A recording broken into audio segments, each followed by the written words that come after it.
I'm grateful to come after the member for Parramatta, who gave us a lecture on being serious. And my good friend quoted Monsieur Renault from Casablanca, a great movie. But I'd like to quote John McEnroe, another famous person, which is, "You can't be serious. You cannot be serious." To accept the premise as put by the member for Parramatta, Nick McKenzie wasted his time. There was nothing to report. Nothing to report. The Age and the Sydney Morning Herald wasted their time to put all of those stories on the front page. In fact, this entire bill that we saw come back down to this House was a waste of time because there's nothing to see here. The entire reason for the CFMEU existing is a waste of time.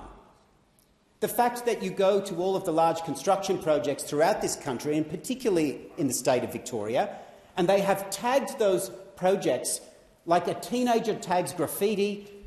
They have put their flags, not the Australian flag, their flag.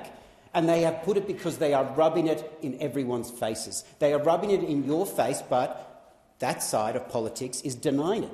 And you cannot be serious. You cannot be serious. And there is nothing more serious than the cost of housing. Because next to the day-to-day costs that people are paying to hold themselves together,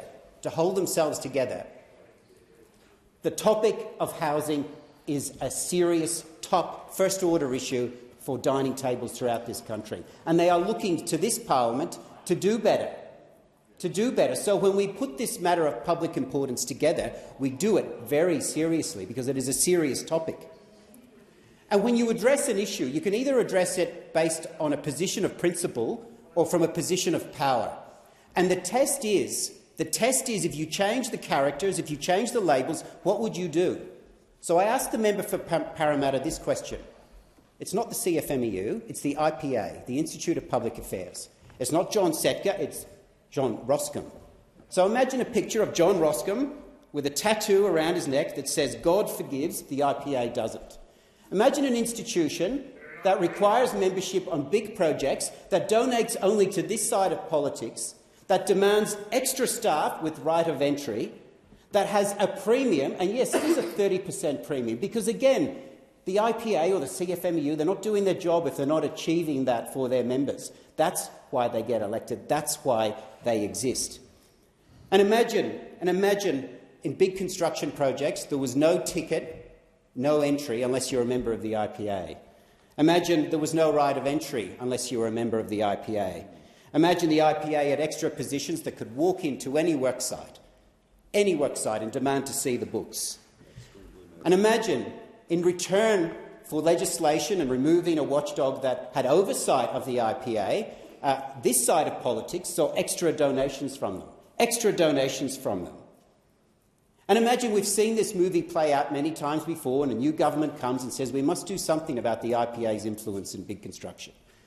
So we create a watchdog.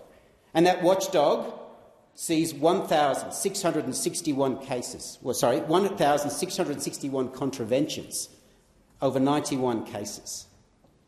And then when the party that receives those donations comes back and removes that watchdog, and we say, well, it's politicised.